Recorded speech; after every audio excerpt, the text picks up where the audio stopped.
نحمده ونصلي على رسوله الكريم أما بعد فأعوذ بالله من الشيطان الرجيم بسم الله الرحمن الرحيم رب اشرح لي صدري ويسر لي أمري واحلل عقدة من لساني يفقه قولي وقالوا قلوبنا غلف بل لعنهم الله بكفرهم فقليلا ما يؤمنون، اور انہوں نے کہا کہ ہمارے دل غلافوں میں ہیں، بلکہ اللہ نے ان کے کفر کی وجہ سے ان پر لعنت کی ہے، پس وہ بہت ہی کم ایمان لاتے ہیں۔ اور جب اللہ کی طرف سے ان کے پاس ایک کتاب آ گئی جو اس کی تصدیق کرنے والی ہے جو ان کے پاس ہے، حالانکہ اس سے پہلے وہ کفر کرنے والوں پر فتح مانگا کرتے تھے، بس جب ان کے پاس وہ چیز آ پہنچی جس کو وہ پہچان گئے تو انہوں نے اس کا انکار کر دیا، بس اللہ کی لعنت ہے انکار کرنے والوں پر۔ کتنی بری ہے وہ چیز جس کے بدلے انہوں نے اپنے نفس بیچ ڈالے، کہ وہ اس چیز کا انکار کرتے ہیں جو اللہ نے نازل کی محض ضد کی بنا پر، کہ اللہ اپنے بندوں میں سے جس پر چاہتا ہے اپنا فضل نازل کرتا ہے۔ ضد کس بات کی تھی؟ کہ نبوت محمد صلی اللہ علیہ وسلم کو کیوں دے دی گئی؟ تو وہ غضب بالائے غضب کے ساتھ پلٹے، اور کافروں کے لیے رسوا کن عذاب ہے۔ اور جب ان سے کہا جاتا ہے اس پر ایمان لاؤ جو اللہ نے نازل کیا، تو وہ کہتے ہیں ہم اسی کو مانیں گے جو ہم پر نازل کیا گیا، اور اس کے علاوہ کا وہ انکار کرتے ہیں، حالانکہ وہ حق ہے اور اس کتاب کی تصدیق کرنے والا ہے جو ان کے پاس ہے۔ یعنی قرآن میں جو احکامات ہیں ان میں سے بہت سے احکامات تورات کے اندر موجود ہیں۔ کہہ دیجیے اگر تم ماننے والے ہو تو اس سے پہلے اللہ کے نبیوں کو کیوں قتل کرتے تھے؟ اور یقیناً موسیٰ تمہارے پاس کھلی نشانیاں لے کر آئے، پھر تم نے ان کے بعد بچڑے کو معبود بنا لیا اور تم ہی ظالم ہو۔ یعنی موسیٰ علیہ السلام تمہارے اندر موجود ہیں اور تم اللہ کو چھوڑ کر بچڑے کو پوجنا شروع کر دو۔ کتنی حیرت کی بات ہے۔ اور جب ہم نے تم سے پختہ عہد لیا اور کوہ طور کو تم پر بلند کیا اور حکم دیا کہ جو ہم نے تمہیں دیا ہے اسے مضبوطی سے پکڑ لو اور سنو، تو انہوں نے کہا ہم نے سن لیا اور ہم نے نافرمانی کی، سمعنا و عصینا، ہم نہیں مانیں گے۔ اور ان کے کفر کی وجہ سے وہ اپنے دلوں میں بچڑے کی محبت پلا دیے گئے۔ تو یاد رکھیے جب انسان اللہ تعالیٰ کا کوئی حکم نہیں مانتا تو اس کے بدلے کسی فتنے میں پڑ جاتا ہے، وہ ایسی چیزوں کی محبت میں گرفتار ہو جاتا ہے جس میں پڑھ کر وہ اللہ کو بھی بھول جاتا ہے اور اللہ کے احکامات کو بھی بھول جاتا ہے۔ کہہ دیجئے کتنا برا ہے وہ کام جس کا حکم تمہارا ایمان تمہیں دیتا ہے اگر ہو تم مومن۔ کہہ دیجئے اگر اللہ کے ہاں آخرت کا گھر تمہارے ہی لیے خاص ہے باقی لوگوں کو چھوڑ کر، تو تم موت کی تمنا کرو اگر تم سچے ہو۔ ہماری طرح بنی اسرائیل کا بھی یہی عقیدہ تھا کہ جنت ہمارے لیے، جنت میں ہم ہی جائیں گے، اور اگر کسی گناہ کے بدولت گئے بھی چند دن تو وہاں سے نکل آئیں گے۔ تو آج آپ دیکھیے کہ ہم سب بھی یہی یقین رکھتے ہیں کہ چونکہ ہم نے لا الہ الا اللہ پڑھ رکھا ہے اس لیے جنت میں جائیں گے، عمل چاہے کیسے بھی کریں۔ یاد رکھیے اللہ تعالیٰ سے امید رکھنی چاہیے، اللہ تعالیٰ سارے گناہ معاف کر دے گا، لیکن یاد رکھیے اللہ سبحانہ تعالیٰ سے ڈرنا بھی چاہیے، اللہ کا ڈر بھی ہونا چاہیے۔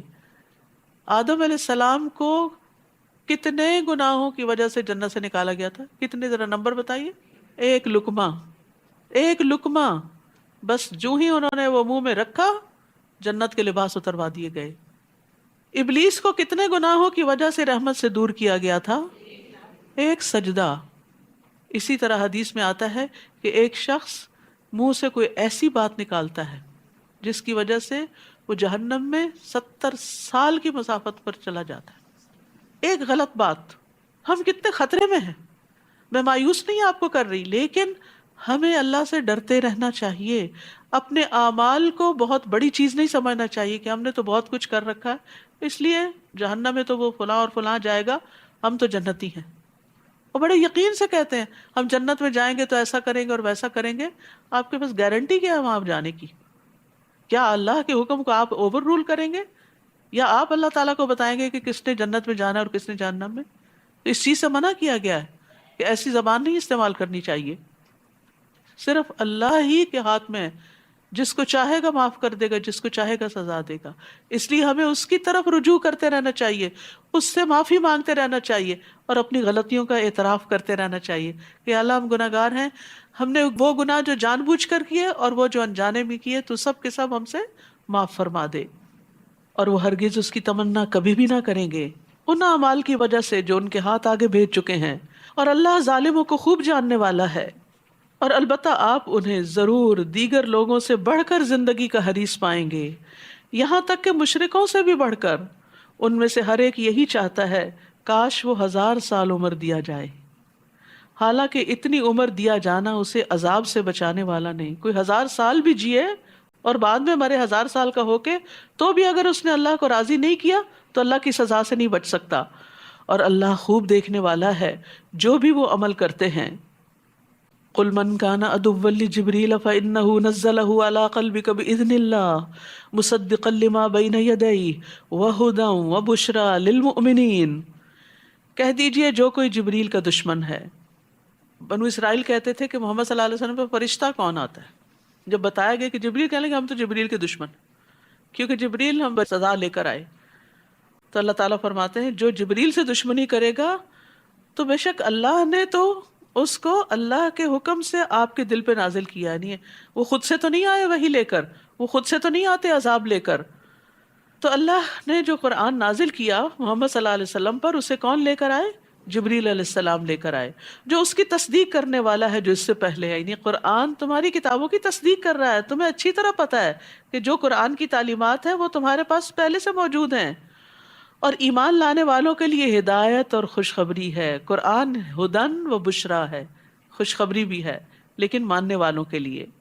جو کوئی اللہ کا اور اس کے فرشتوں کا اور اس کے رسولوں کا اور جبریل کا اور میکائیل کا دشمن ہے تو بے شک اللہ کافروں کا دشمن ہے۔ اور یقیناً ہم نے آپ کی طرف روشن آیات نازل فرمائی ہیں، اور نہیں انکار کرتے ان کا مگر جو فاسق ہیں، نافرمان لوگ۔ کیا ہمیشہ ایسا ہی نہیں ہوا کہ جب بھی ان لوگوں نے کوئی پختہ عہد کیا تو ان میں سے ایک نہ ایک فریق نے اس کو پھینک دیا، بلکہ ان کے اکثر لوگ ایمان ہی نہیں لاتے۔ اور جب بھی ان کے پاس اللہ کی طرف سے کوئی رسول آیا، اس کی تصدیق کرنے والا جو ان کے پاس ہے، تو جن لوگوں کو کتاب دی گئی تھی ان میں سے ایک فریق نے اللہ کی کتاب کو اپنی پیٹھ پیچھے پھینک دیا، گویا کہ وہ جانتے ہی نہیں۔ تو یاد رکھیے، کتاب کو پیٹھ پیچھے پھینکنا کیا ہے؟ قرآن کو پڑھنے سے، سمجھنے سے، اس کے اوپر غور و فکر کرنے سے، اس پر عمل کرنے سے زیادہ اور چیزوں کو اہمیت دینا۔ ہم سب کو جائزہ لینا چاہیے کہ ہمارے دن کا، ہمارے ہفتے کا، ہمارے مہینے کا کتنا حصہ قرآن فہمی میں گزرتا ہے، کیونکہ جب تک قرآن کو سمجھے نہیں نا تو پتہ نہیں چلتا اللہ تعالیٰ کیا فرما رہے ہیں۔ قرآن کی تلاوت اچھی بات ہے، ثواب کا کام ہے، لیکن مقصد پورا نہیں ہوتا اس سے۔ قرآن کا حفظ کرنا بڑی سعادت کی بات ہے، لیکن مقصد پورا نہیں ہوتا اس سے۔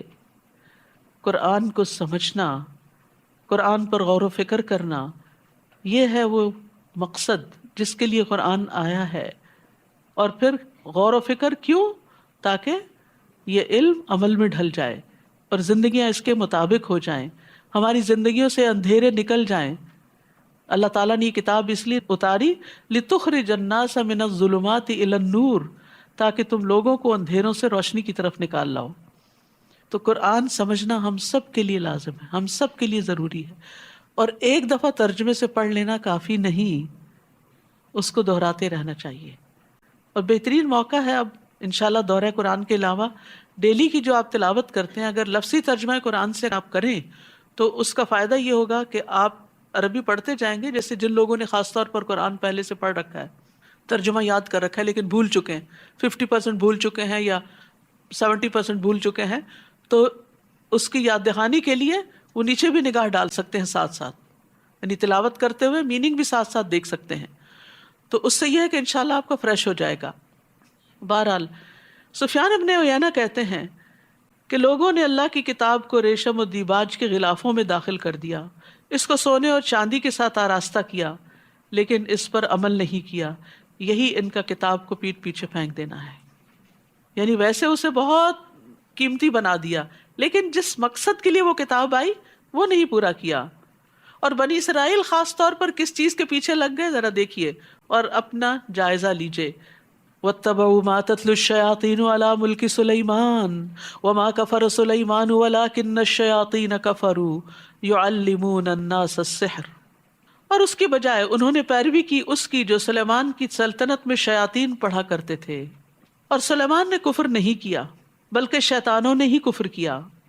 کیا کفر تھا؟ وہ لوگوں کو جادو سکھاتے تھے۔ آج آپ دیکھیں لوگ قرآن کو چھوڑ کر، دین کی اصل تعلیم کو چھوڑ کر اگر قرآن پڑھتے بھی ہیں تو کبھی جادو میں استعمال کرنے کے لیے، کبھی کوئی ایسے وظیفے بتانے کے لیے کہ جس سے لوگوں کو نقصان پہنچے، اور اس کے پیچھے لگ گئے جو بابل میں 2 فرشتوں ہاروت اور ماروت پر اتاری گئی تھی، اور وہ دونوں کسی کو کچھ نہیں سکھاتے تھے جب تک یہ نہ کہہ دیتے کہ ہم تو صرف آزمائش ہیں، بس تم جادو کر کے کفر نہ کرو۔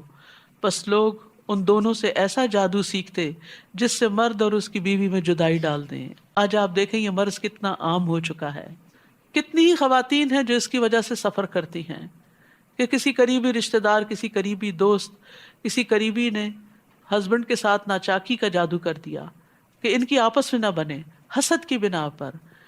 تو آپ دیکھیے کہ یہ ٹریٹس بھی پچھلی امت میں تھے، اور آج مسلمانوں کے اندر بھی یہ چیز پائی جاتی ہے کہ ہم کسی کی نعمت کو دیکھ کے خوش نہیں ہوتے، اور یہی حسد ہے، اور یہ حسد ایمان کے منافی ہے۔ متقی وہ ہوتا ہے جو دل کا بھی صاف ہوتا ہے، وہ دل میں کسی کے خلاف کوئی گرج، بیر، حسد کچھ نہیں رکھتا، وہ سب کو معاف کر دیتا ہے۔ ہاں، کسی نے جو تکلیف دی اس کی تکلیف محسوس کرتا ہے، کیونکہ بعض لوگوں کو جب میں کہتی ہوں نا معاف کر دیں تو کہتے ہیں وہ تکلیف نہیں بھولتی، وہ تو ہوتی رہے گی۔ معاف کرنا ایک الگ کام ہے اور تکلیف محسوس کرنا دوسری بات ہے۔ وہ تو جتنی دفعہ تکلیف محسوس ہوگی اتنی دفعہ اجر ہی ملے گا، وہ تو آپ کے اجر کو بڑھانے کے لیے محسوس ہوتی رہتی ہے۔ اور جتنی دفعہ تکلیف محسوس ہوگی انا للہ پڑھیں گے تو پہلی دفعہ جو چوٹ لگی تھی اور انا للہ پڑھا تھا اور ڈھیروں اجر سمیٹ لیا تھا، وہ اجر پھر سے واپس آئے گا، اور اجر ملے گا، اور اجر ملے گا۔ اس لیے کسی بھی انسان کی طرف سے اگر آپ ہرٹ ہوئے ہوں تو اس ہرٹ ہونے پر پریشان نہ ہو، یہ تو انسانی فطرت کا خاصہ ہے نا کہ چوٹ لگے تو درد تو ہوتی ہے، پرانے زخموں میں بھی درد نکل آتی ہے جب برسات کا موسم ہوتا ہے تو پھر سے ابھر آتے ہیں۔ تو اسی طرح مختلف سچویشنز میں انسان کے اندر وہ دل کے جذبات اور دل کے خیالات کسی خاص چیز کو دیکھ کر ٹریگر ہو جاتے ہیں اور انسان دکھ محسوس کرنے لگتا ہے، لیکن ایسے انسان کا دل نرم ہوتا ہے، یہ تکلیفیں اور دکھ ہمیں نرم کر دیتے ہیں۔ لیکن مومن بغض نہیں رکھتا، حسد نہیں رکھتا، وہ کسی پہ جادو کرنے اور کسی پہ کوئی ایسی مصیبت مسلط کرنے کی سوچ بھی نہیں سکتا۔ پھر فرمایا اور وہ اللہ کے حکم کے سوا اس سے کسی کو کچھ بھی نقصان نہیں دے سکتے تھے، اور وہ ایسی چیز سیکھتے جو ان کو نقصان نہیں پہنچاتی اور کچھ فائدہ نہ دیتی۔ اور بنو اسرائیل جانتے تھے کہ جس نے ایسی چیز کو خریدا اس کا آخرت میں کچھ حصہ نہیں، اور یقیناً کتنی بری تھی وہ چیز جس کے بدلے انہوں نے اپنی جانوں کو بیچ ڈالا، کاش وہ جانتے ہوتے۔ تو یاد رکھیے کہ جادو اپنا اثر رکھتا ہے لیکن باذن اللہ۔ تو ہمیں اس چیز کے پیچھے پڑنے کے بجائے کہ کس نے جادو کیا ہے، یا کوئی جادو نہ کر دے، یا خوف زدہ رہیں یا ڈرے ڈرے رہیں، اس کے لیے ضروری ہے اپنی پروٹیکشن کر لیں۔ جب سردی آتی ہے تو آپ کیا کرتے ہیں؟ گرم کپڑے پہن لیتے ہیں، گرمی آتی ہے تو آپ ٹھنڈا کا انتظام کر لیتے ہیں۔ تو جب لوگوں کا حسد محسوس ہو تو اپنی پروٹیکشن کے لیے دعائیں پڑھ لیں، صبح شام کے اذکار اور دیگر جو دعائیں ہیں، حفاظت کی آیت الکرسی ہے، رات کو سونے کے اذکار ہیں، ان کی پابندی کریں۔ کچھ بھی ہو اللہ کا ذکر نہ بھولیں۔ اللہ کا ذکر ایک محفوظ قلعے کی طرح ہے، جب انسان اللہ کا ذکر کرتا ہے تو پروٹیکشن میں آتا ہے، ایک فورٹ میں آ جاتا ہے، قلعے میں آ جاتا ہے، اور شر سے محفوظ ہو جاتا ہے، کوئی آپ کو کچھ بھی نقصان نہیں دے سکتا۔ تو بی کانفیڈنٹ۔ اور اگر وہ ایمان لاتے، نہیں جادو کرنے کی بجائے ایمان لاتے، تقوی اختیار کرتے، تو ضرور اللہ کے ہاں کہیں اچھا ثواب پاتے، کاش وہ جانتے ہوتے۔ یا ایھا الذین آمنو، اے لوگو جو ایمان لائے ہو، رائنا نہ کہو اور انظرنا کہا کرو، اور غور سے سنا کرو، اور انکار کرنے والوں کے لیے دردناک عذاب ہے۔ صحابہ کرام کو مجلس کے کچھ آداب سکھائے جا رہے ہیں کہ مجلس میں بیٹھے ہوئے نبی صلی اللہ علیہ وسلم سے جب دوبارہ بات پوچھنی ہو تو رائنا نہ کہو بلکہ لفظ بدل دو اور انظرنا کا لفظ استعمال کرو، کیونکہ یہ لفظ جو تھا مس یوز ہونے لگ گیا تھا۔ یہود آپ کی مجلسوں میں رائنا کو رائینا کہہ کے پکارتے، ہمارا چرواہا، نعوذ باللہ، یعنی مذاق اڑاتے تھے آپ کا، اپنے اندر کا چھپا ہوا حسد جو تھا وہ بیان کرتے تھے۔ تو اللہ تعالیٰ نے بجائے اس کے کہ تم اس سے لڑو جھگڑو، اپنے الفاظ تبدیل کر لو۔ بہت دفعہ ایسا ہوتا ہے نا کہ لوگ آپ کو کسی چیز پہ ٹیز کرنے لگتے ہیں یا آپ کو حقیر سمجھتے ہیں یا برا بھلا کہتے ہیں، تو ایسے میں آپ کو وہ رستہ بدل لینا چاہیے، ان لوگوں کے ساتھ انٹریکشن کم کر لینا چاہیے، بجائے اس کے کہ آپ روز لڑائی کریں ان سے۔ پھر فرمایا اہل کتاب اور مشرکین میں سے جن لوگوں نے انکار کیا وہ نہیں چاہتے کہ تم پر تمہارے رب کی طرف سے کوئی خیر نازل کی جائے، حالانکہ اللہ جس کو چاہتا ہے اپنی رحمت کے ساتھ خاص کر لیتا ہے، اور اللہ بہت بڑے فضل والا ہے۔ ہم جس آیت کو منسوخ کر دیتے ہیں یا اسے بھلوا دیتے ہیں تو ہم اس سے بہتر یا اس جیسی اور لے آتے ہیں۔ کیا آپ نہیں جانتے کہ بے شک اللہ ہر چیز پر خوب قادر ہے؟ کیا آپ نہیں جانتے کہ بے شک اللہ اسی کے لیے ہے آسمانوں اور زمین کی بادشاہت، اور تمہارے لیے اللہ کے سوا نہ کوئی دوست ہے اور نہ کوئی مددگار۔ اے اہل ایمان، کیا تم یہ چاہتے ہو کہ اپنے رسول سے اس طرح کے سوال کرو جس طرح کے سوال اس سے پہلے موسیٰ سے کیے گئے؟ اور جو ایمان کو کفر سے بدل ڈالے تو وہ یقیناً سیدھے رستے سے بھٹک گیا۔ اس سے یہ پتہ چلتا ہے کہ بعض سوالات انسان کو کفر تک بھی پہنچا سکتے ہیں۔ اہل کتاب میں سے بہت سے لوگ اپنے نفسوں کے حسد کی وجہ سے یہ چاہتے ہیں کہ کاش تمہارے ایمان لانے کے بعد وہ تمہیں کافر بنا دیں، بعد اس کے کہ ان پہ حق ظاہر ہو چکا ہے، تو تم معاف کر دو اور درگزر کرو یہاں تک کہ اللہ اپنا حکم لے آئے۔ بے شک اللہ ہر چیز پر پوری طرح قدرت رکھنے والا ہے۔ اور نماز قائم کرو اور زکوٰۃ ادا کرو، اور جو خیر بھی تم اپنے نفسوں کے لیے آگے بھیجو گے اللہ کے ہاں پالو گے۔ سبحان اللہ۔ یعنی بعض اوقات ہم نماز پڑھ لیتے، زکوٰۃ دے دیتے، اس کے بعد سمجھتے ہیں کہ کیا ہوا، فرض ادا ہو گیا، بس اب ہم دنیا کے لیے آزاد ہیں، دنیا میں مشغول ہیں، خوب انجوائے کر رہے ہیں، نماز کا وقت ہوا جلدی سے جا کے 4 ٹکرے مار کے واپس پھر دنیا کو انجوائے کرنا شروع کر دیا، اور بھول گئے کہ نیکی کے اور بھی بہت سے کام ہیں۔ یہاں پر کیا بتایا جا رہا ہے؟ وَأَقِيمُوا الصَّلَاةَ وَآتُوا الزَّكَاةَ، اور اس کے بعد چھوٹی نیکی بڑی نیکی جو بھی خیر کا کام کرو گے، اور اس میں پھر وہ یاد کر لیجئے ظاہری باطنی اقوال افعال، جو بھی کچھ کرو گے اسے اللہ کے یہاں پالو گے، وہ تمہارے اعمال نامے میں تمہارے سامنے آ جائے گا، تک ایک ڈاٹ بھی وہاں نظر آئے گا تمہیں۔ تو اس لیے مومن نیکیوں کا حریص ہوتا ہے، نیکیوں کی طرف دوڑتا ہے۔ فاستبقوا الخیرات، وہ اس لیے نہیں پیچھے رہتا کہ لوگ تو کوئی نیکی کرتے نہیں تو میں کیوں کروں، نہیں، مجھے اپنے لیے کرنا ہے۔ وہ اچھی مثالوں کو اپنے سامنے رکھتا ہے، وہ نیکی میں اپنے سے آگے والوں کو فالو کرتا ہے، پیچھے والوں کو نہیں۔ پیچھے والوں کو فالو کرنے والا کہاں رہ جاتا ہے؟ پیچھے رہ جاتا ہے، اور جو آگے جا رہے ہیں والسابقون السابقون اولئک المقربون، وہاں تک جانا ہے۔ بے شک اللہ خوب دیکھنے والا ہے جو بھی تم عمل کرتے ہو۔ اور انہوں نے کہا ہرگز جنت میں داخل نہ ہوگا مگر وہ جو یہودی ہو یا نصرانی، یہ ان کی آرزویں ہیں۔ کہہ دیجئے لاؤ اپنی دلیل اگر تم سچے ہو۔ وہ آپس میں بھی ایک دوسرے کو جہنمی قرار دیتے رہتے تھے اور خود کو جنت کا مالک سمجھتے۔ آج آپ دیکھیں مسلمانوں کے اندر بھی افسوس کے ساتھ ہی کہنا پڑتا ہے کہ مختلف فرقے بن چکے ہیں، کیونکہ یہ 2 نام بھی فرقہ وارانہ نام تھے، اور صرف ہر کوئی اپنے فرقے والے کو جنتی سمجھتا ہے، اپنا جنتی بھائی، اور باقی سب جہنمی۔ تو اس طرح کے جنت جہنم کے فتوے نہیں لگانے چاہیے، یہ اللہ کو پتا ہے کہ کس کا مقام کیا ہے۔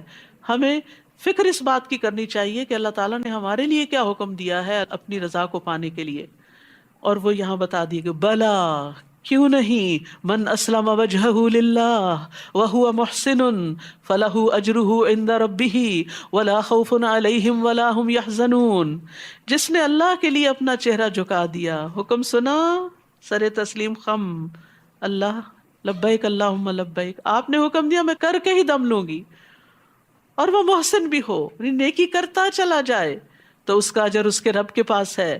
ایسے لوگوں کو نہ کوئی خوف ہوگا نہ وہ غمگین ہوں گے۔ خوف اور غم 2 بڑی مصیبتیں، ان سے نجات کے لیے انسان کے اندر اخلاص اور احسان کی روش ہونی چاہیے۔ تو آیت نمبر 112 میں اخلاص اور احسان کا سبق دیا گیا ہے، اور یہی اعمال کی قبولیت کا باعث ہیں۔ اور یہود نے کہا کہ نصارہ کسی چیز پر نہیں، اور نصارہ نے کہا یہود کسی چیز پر نہیں، حالانکہ وہ کتاب پڑھتے ہیں، اور انہی کی طرح بات ان لوگوں نے بھی کہی جو علم نہیں رکھتے۔ پس قیامت کے دن اللہ ان کے درمیان اس معاملے میں فیصلہ کر دے گا جس میں وہ اختلاف کرتے۔ لوگ ایک دوسرے کو گمراہ قرار دیتے رہتے ہیں اور سمجھتے ہیں کہ وہ تو کسی نیکی خیر اور بھلائی کے کام پہ نہیں ہے اور ہم ہی سب کچھ کر رہے ہیں۔ تو بات یہ ہے کہ اللہ ہی اس کا فیصلہ کرے گا کہ حقیقت میں نیکی کے کام کون کر کے آیا ہے۔ تو اس لیے اللہ کی کتاب سے معلوم کریں اور اس کے مطابق زندگی بسر کرنے کی کوشش کریں، بنسبت اس کے کہ اپنی خواہشات پر مبنی باتیں کر کے دوسروں کو گمراہ قرار دیں۔ اور اس سے بڑھ کر ظالم اور کون ہوگا جو اللہ کی مسجدوں میں اس کا نام ذکر کیے جانے سے روکے اور ان کی ویرانی کے لیے کوشاں ہو۔ یہی وہ لوگ ہیں کہ ان کو زیب نہیں دیتا کہ وہ ان میں داخل ہوتے مگر ڈرتے ہوئے۔ ان کے لیے دنیا میں رسوائی ہے اور آخرت میں ان کے لیے بہت بڑا عذاب ہے۔ تو انسان کو دنیا اور آخرت کی رسوائی سے بچنے کی دعا کرنی چاہیے۔ اللہم احسن عاقبتنا فی الامور کلہا واجرنا من خزی الدنیا وعذاب الآخرہ۔ تو یاد رکھیے یہاں تنبیہ کی گئی ہے کہ اللہ کی مسجدوں میں اللہ کا نام لیا جائے، اللہ کا ذکر کیا جائے، اور اس میں ایسے کام نہ کیے جائیں کہ جس سے مسجدیں ویران ہوں، آپس کے جھگڑے اور لڑائی اور ایک دوسرے کو نیچا دکھانا کہ جس کی وجہ سے لوگ بد دل ہو کر مسجد جانا ہی چھوڑ دیں۔ اور اللہ ہی کے لیے ہے مشرق اور مغرب، تو جس طرف بھی تم رخ کر لو بس ادھر ہی اللہ کا چہرہ ہے۔ بے شک اللہ وسعت والا اور بہت علم والا ہے۔ اور انہوں نے کہا کہ اللہ نے بیٹا بنایا ہے، پاک ہے وہ، بلکہ اسی کے لیے ہے جو آسمانوں اور زمین میں ہے، وہ سب اس کی فرما برداری کرنے والے ہیں۔ سبحان اللہ، ہر چیز اللہ کا کہنا مانتی ہے۔ اپنے آپ سے پوچھیں ہم کیا ایسے ہیں؟ ہم بھی ماننے والوں میں شامل ہیں؟ وہی آسمانوں اور زمین کا نئے سرے سے پیدا کرنے والا ہے، اور جب وہ کسی کام کے کرنے کا فیصلہ کر لیتا ہے تو صرف یہی کہتا ہے کن فیکون، ہو جا، اور وہ ہو جاتی ہے۔ یہ ہے اللہ کی طاقت، اور اس کے برابر کوئی بھی نہیں، کوئی اور ایسا نہیں کر سکتا۔ اور ان لوگوں نے کہا جو علم نہیں رکھتے کہ اللہ ہم سے کلام کیوں نہیں کرتا، یا ہمارے پاس کوئی نشانی ہی کیوں نہیں آ جاتی۔ اسی طرح کی بات ان لوگوں نے کہی جو ان سے پہلے تھے۔ ان سب کے دل آپس میں ملتے جلتے ہیں، بے شک ہم نے نشانیاں بیان کر دی ہیں ان لوگوں کے لیے جو یقین رکھتے ہیں۔ انا ارسلناک بالحق بشیرا ونذیرا وَلَا تُسْأَلُ عَنْ أَصْحَابِ الْجَحِيمِ، بے شک ہم نے آپ کو حق کے ساتھ خوشخبری دینے والا اور ڈرانے والا بنا کر بھیجا۔ یہ ہے محمد صلی اللہ علیہ وسلم، جو اچھا کرنے والوں کو خوشخبری سناتے ہیں اور برا کرنے والوں کو ڈراتے بھی ہیں۔ کیوں ڈراتے ہیں؟ تاکہ وہ برائی سے باز آ جائیں۔ اور ساتھ یہ بتایا گیا کہ اصحاب الجحیم، جہنم والوں کے بارے میں آپ سے نہیں پوچھا جائے گا کہ وہ وہاں کیوں پہنچے۔ اور یہود و نصارہ آپ سے ہرگز راضی نہ ہوں گے جب تک کہ آپ ان کی ملت کی پیروی نہ کریں۔ کہہ دیجئے بے شک اللہ کی ہدایت ہی اصل ہدایت ہے۔ یعنی یہ دراصل دو فرقہ وارانہ نام تھے۔ آج بھی آپ دیکھیں مسلمانوں کے اندر ہر فرقہ اپنی طرف بلاتا ہے کہ تب تم ہدایت پہ ہوگے جب ہمارے طریقے پہ آ گئے۔ تو اللہ تعالیٰ کیا فرماتے ہیں؟ قل ان ھدی اللہ ھو الھدی، کہہ دیجئے اللہ کی ہدایت دراصل ہدایت ہے، یعنی اللہ کی کتاب اور سنت یہ دراصل ہدایت ہے۔ اور اگر آپ نے اپنے پاس علم آ جانے کے بعد ان کی خواہشات کی پیروی کی، یعنی لوگوں کی باتوں پہ چلتے رہے، تو آپ کے لیے اللہ کی طرف سے نہ کوئی دوست ہوگا نہ کوئی مددگار۔ تو علم آنے کے بعد خواہش نفس کی پیروی نہیں کرنی چاہیے، اور خواہش کے پیچھے چلانا یہ شیطانی جال ہوتا ہے دراصل۔ اور اس کی علامات کیا ہوتی ہیں کہ کوئی شخص شیطان کے پھندے میں پھنس چکا ہے؟ نمبر ایک، وہ نعمتوں پر مغرور ہوتا ہے، نعمتوں پہ بڑا غرور ہوتا ہے اس کو کہ میرے پاس یہ اور یہ ہے، چاہے وہ علم کا غرور ہو، چاہے مال کا ہو، چاہے حسن کا، یہ ناپسندیدہ ہے۔ نمبر دو، اللہ کے عطیے پر فخر کرتا ہے، یعنی بوسٹنگ بھی کرتا ہے۔ نمبر تین، اللہ کے بندوں پہ تکبر کرتا ہے، ان کو حقیر سمجھتا ہے۔ اور نمبر چار، اللہ کا حکم ماننے کی بجائے اپنی منمانی کرتا ہے، اپنی مرضی پہ چلتا ہے۔ الذین آتیناہم الکتاب یتلونہ حق تلاوتہ اولئک یؤمنون بہ ومن یکفر بہ فاولئک ھم الخاسرون، جن لوگوں کو ہم نے کتاب دی وہ اس کی تلاوت کرتے ہیں جیسا کہ اس کی تلاوت کرنے کا حق ہے، یہی لوگ اس پر ایمان رکھتے ہیں، اور جو اس کا انکار کرتے ہیں دراصل وہی لوگ خسارہ پانے والے ہیں۔ تو تلاوت کا حق کیا ہے؟ صرف اچھے مخارج اور تجوید سے پڑھنا ہی نہیں بلکہ سمجھ کر پڑھنا، حلال کو حلال، حرام کو حرام ٹھہرانا، متشابہات پر ایمان اور محکم پر عمل کرنا۔ پھر فرمایا اے بنی اسرائیل، یاد کرو میری اس نعمت کو جو میں نے تم پر انعام کی، اور بے شک میں نے تمہیں تمام جہان والوں پر فضیلت بخشی تھی، اور ڈرو اس دن سے جب کوئی نفس کسی کے کچھ کام نہ آئے گا، نہ کسی سے بدلہ قبول کیا جائے گا، نہ کوئی سفارش فائدہ دے گی، نہ ہی وہ مدد دیے جائیں گے۔ اور جب ابراہیم علیہ السلام کو اس کے رب نے چند باتوں کے ساتھ آزمایا تو اس نے ان کو پورا کر دکھایا۔ اللہ نے کہا بے شک میں تمہیں لوگوں کا امام بنانے والا ہوں، جو امتحان میں پاس ہو جاتا ہے وہی لیڈرشپ کے لائق ہوتا ہے۔ اس نے کہا اور میری اولاد میں سے، تو یہ ورثہ ٹرانسفر نہیں ہوتا۔ اللہ نے فرمایا میرا عہد ظالموں کو نہیں پہنچتا۔ اور جب ہم نے بیت اللہ کو لوگوں کے لیے لوٹ کر آنے کی جگہ اور امن کی جگہ بنایا، اور حکم دیا کہ مقام ابراہیم کو نماز کی جگہ بنا لو، اور ہم نے ابراہیم اور اسماعیل سے عہد لیا کہ تم دونوں میرے گھر کو طواف کرنے والوں اور اعتکاف کرنے والوں اور رکوع کرنے والوں اور سجدہ کرنے والوں کے لیے پاک رکھو، مساجد کو پاک رکھنا چاہیے۔ اور جب ابراہیم علیہ السلام نے کہا اے میرے رب اس شہر کو امن والا بنا، اور اس کے رہنے والوں میں سے جو اللہ اور یوم آخرت پر ایمان لائیں ان کو پھلوں میں سے رزق عطا فرما، اللہ نے کہا جس نے کفر کیا میں اس کو بھی تھوڑا سا فائدہ دوں گا، پھر اس کو آگ کے عذاب کی طرف مجبور کر دوں گا، اور وہ کتنی بری جگہ ہے لوٹنے کی۔ اور جب ابراہیم اور اسماعیل علیہ السلام اس گھر کی بنیادیں اونچی کر رہے تھے، اللہ کا گھر تعمیر کر رہے تھے، پھر بھی دعا کر رہے تھے کیا؟ اے ہمارے رب ہم سے یہ قبول کر لے، بے شک تو ہی خوب سننے والا خوب جاننے والا ہے۔ مومن عمل کرنے کے بعد قبولیت سے ڈرتا ہے، یا اللہ قبول بھی ہو جائے۔ اور اس میں ان دو عظیم الشان پیغمبروں کی عاجزی کی دلیل بھی ہے۔ ہمیں بھی نیکی کے بڑے سے بڑے کام کر کے ہمبل رہنا چاہیے۔ اے ہمارے رب ہم دونوں کو اپنا فرما بردار بنا، اور ہماری اولاد میں سے بھی ایک گروہ کو اپنا فرما بردار بنا، اور ہمیں ہماری عبادت کے طریقے دکھا، اور ہم پر مہربان ہو جا، بے شک تو ہی بہت توبہ قبول کرنے والا نہایت رحم فرمانے والا ہے۔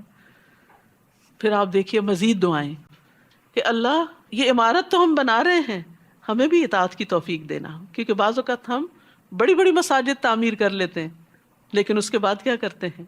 وہاں ہارڈلی کبھی جاتے ہیں، یا وہاں تعلیم کا سلسلہ کم ہی کوئی شروع کرتے ہیں، وہ بیچاری سارا دن خالی پڑی رہتی ہیں، بے آباد پڑی رہتی ہیں۔ تو مسجد بنانا ہی بڑا کام نہیں، اس کو آباد کرنا بھی ایک کام ہے، اور پھر وہاں دعائیں مانگنا، عبادت کرنا، اللہ کا ذکر کرنا، اور خصوصاً توبہ کرنا۔ ابراہیم علیہ السلام ایک ویژنری تھے، وہ صرف اپنے وقت کے لیے دعا نہیں مانگ رہے تھے، وہ آنے والی نسلوں کے لیے دعا کر رہے تھے۔ کیا مانگ رہے تھے؟ ربنا وابعث فیہم رسولا منہم یتلو علیہم آیاتک ویعلمہم الکتاب والحکمہ ویزکیہم انک انت العزیز الحکیم۔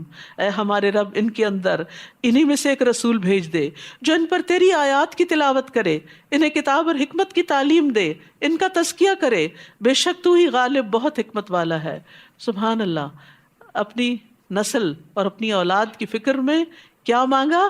ایک رسول مانگا جو آئے اور ان کو تعلیم دے، کتاب کی تلاوت کرے ان کے سامنے، ان کو کتاب کی تعلیم دے، انہیں حکمت سکھائے، ان کا تزکیہ کرے، اندر باہر سے ان کو صاف کرے۔ آپ اپنی اولاد کے لیے کیا دعائیں مانگتے ہیں؟ کیا ملے ان کو آپ کی زندگی میں اور آپ کے بعد؟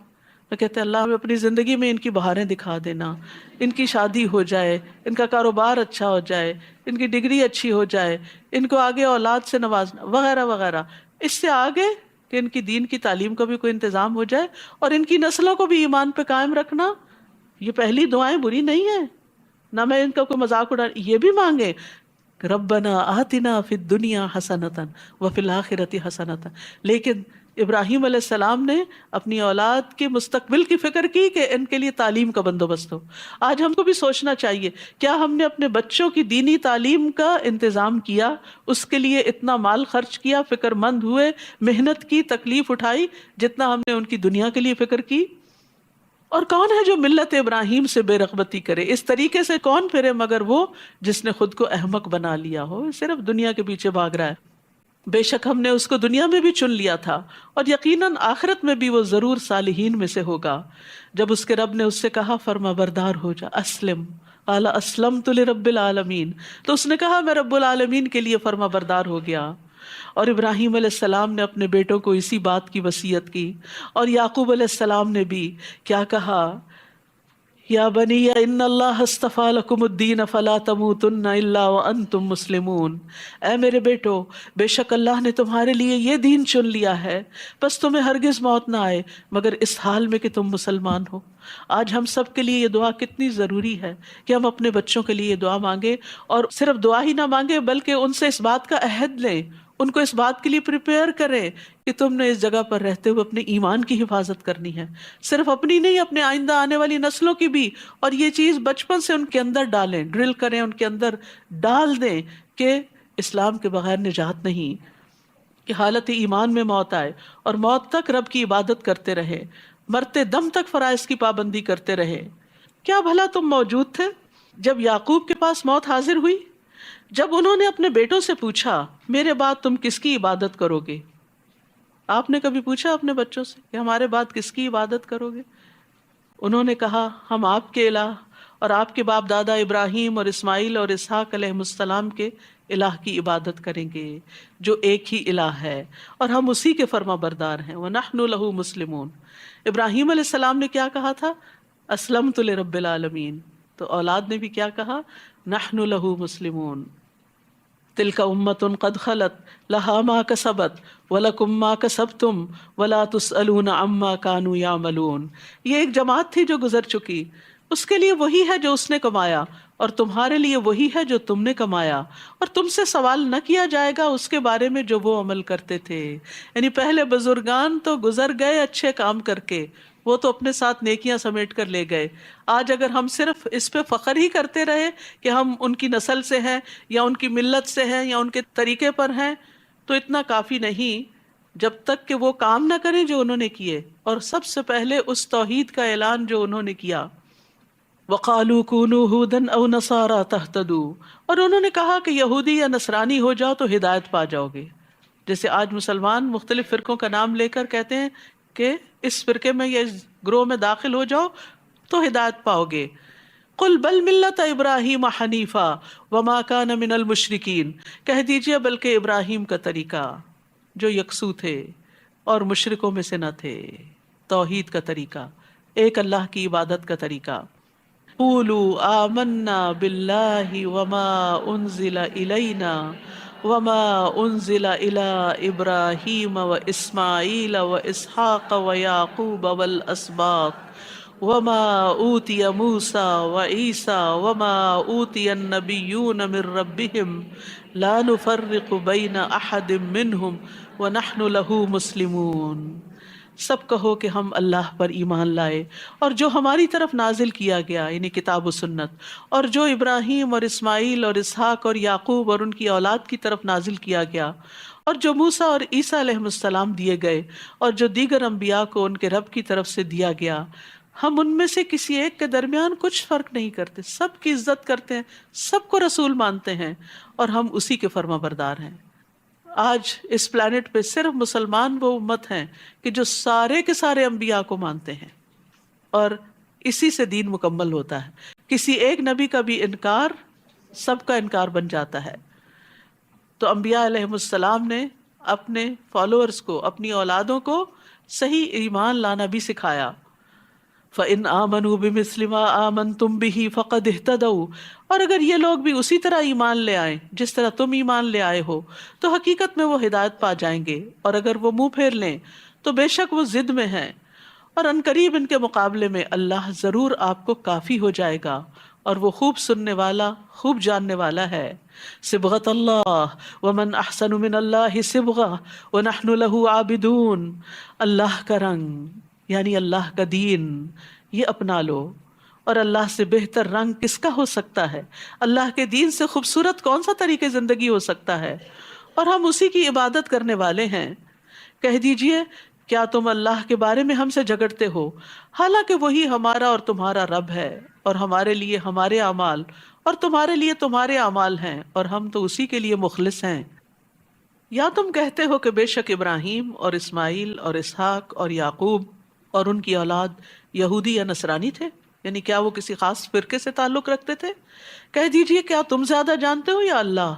اور اس سے بڑا ظالم اور کون ہوگا جو اس گواہی کو چھپا لے جو اللہ کی طرف سے اس کے پاس ہے، اور جو کچھ تم کرتے ہو اللہ اس سے ہرگز غافل نہیں۔ تلک امۃ قد خلت لہا ما کسبت ولکم ما کسبتم ولا تسألون عما کانوا یعملون، یہ ایک جماعت تھی جو گزر چکی، اس کے لیے وہی ہے جو اس نے کمایا، اور تمہارے لیے وہی ہے جو تم نے کمایا، اور تم سے سوال نہ کیا جائے گا اس کے بارے میں جو وہ عمل کرتے تھے۔ یہ آیت دوبارہ دہرائی گئی ہے، کیوں؟ کہ انسان دوسرے کے عمل پہ بھروسہ نہ کرے، یہ نہ کہ ہمارے ماں باپ بہت نیک تھے یا ہم محمد صلی اللہ علیہ وسلم کی امت میں سے ہیں۔ ہر انسان اپنے عمل کا جواب دہ ہے، انسان کو وہی ملے گا جو اس نے کمایا، کوئی کسی کا بوجھ نہیں اٹھائے گا، ہر نفس اپنے عمل کا بدلہ خود پائے گا، کسی سے دوسرے کے عمل کا سوال نہ ہوگا، کوئی انسان کسی دوسرے کا بوجھ نہیں اٹھائے گا، قیامت کے دن حسب نسب فائدہ نہ دے گا۔ وآخر دعوانا ان الحمد للہ رب العالمین۔ ربنا آتنا فی الدنیا حسنۃ وفی الآخرۃ حسنۃ وقنا عذاب النار۔ ربنا لا تزغ قلوبنا بعد إذ هديتنا وهب لنا من لدنك رحمة إنك أنت الوهاب۔ ربنا هب لنا من أزواجنا وذرياتنا قرة أعين واجعلنا للمتقين إماما۔ اللهم انا نسألك من الخير كله عاجله وآجله ما علمنا منه وما لم نعلم ونعوذ بك من الشر كله عاجله وآجله ما علمنا منه وما لم نعلم۔ اللهم انا نعوذ بك من جهد البلاء ودرك الشقاء وسوء القضاء وشماتة الأعداء۔ ربنا تقبل منا انك انت السميع العليم وتب علينا انك انت التواب الرحيم۔ وصلی اللہ تعالی علی خیر خلقہ محمد وعلی آلہ واصحابہ واہل بیتہ اجمعین برحمتک یا ارحم الراحمین۔ الہی آمین۔ سبحانک اللہم وبحمدک اشہد ان لا الہ الا انت استغفرک واتوب الیک۔ السلام علیکم ورحمۃ اللہ وبرکاتہ۔